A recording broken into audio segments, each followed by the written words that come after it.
The time has come for me to look at new ways to serve the good people of our great state.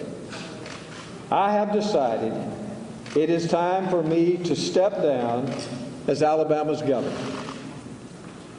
I'm leaving this office that I have held, that I have respected, that I've loved for 7 years, to focus on other and possibly more effective areas of service.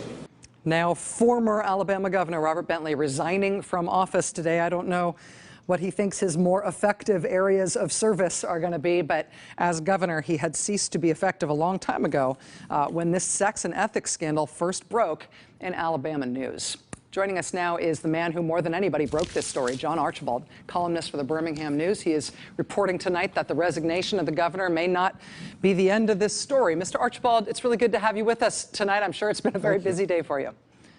Yes, it has. Thank you for having me. First of all, let me just ask about the governor's decision here. This was not a simple resignation. It was part of a plea deal.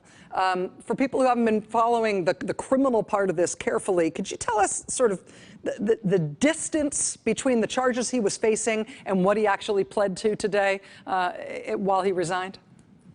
Sure. Last week, the Alabama Ethics Commission referred to prosecutors 4 charges, which were all felonies, ethics charges, and campaign violations, which each carried a 20-year maximum prison sentence.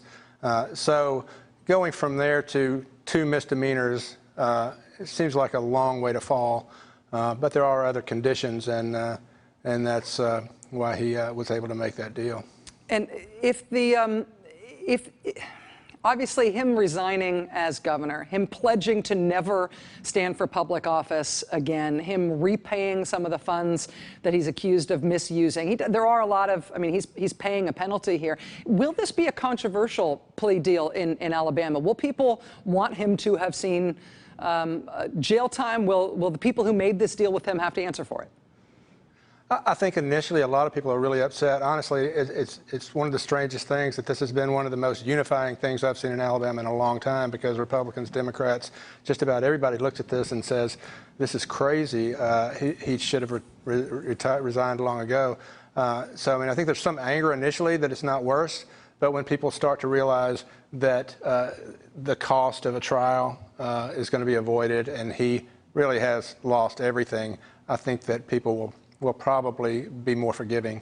In terms of the knock-on effects here, it's not just his career. One of the things that you were highlighting today when you wrote up at AL.com, when you wrote up basically the overview of what happened today, is that there may be some other shoes to drop here. There's a lot of stuff that came out in that report that was that was just released, in all those thousands of pages of exhibits. There is a utility company that seems to have inexplicably had the governor's alleged mistress on its payroll. The head of the Alabama Law Enforcement Agency appears to have been sort of an insider in terms of the affair and maybe the efforts to cover it up. Do you expect that those things will be pursued? I think there will be some things pursued. I do think the head of the law enforcement agency is particularly in trouble because he is painted time and time again by sworn testimony and witnesses as having had intimate knowledge of the affair, of the text messages and such. But when he was immediately promoted to head of law enforcement, he stood beside the governor and said that he had no knowledge of it. And he has continued that, and it is inexplicable and trouble. There are others. Rebecca Mason, the aide, her husband, will face some real scrutiny. And as you mentioned before, this will not wash off of Luther Strange.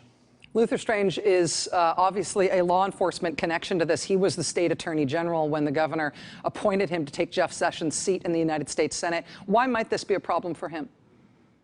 Well, we all know that it's difficult to unseat a sitting senator, but he was supposed to be a head in charge of the investigation that was looking into Bentley, and implored the Alabama House of Representatives not to proceed with an impeachment because he was going to because his office was going to handle it.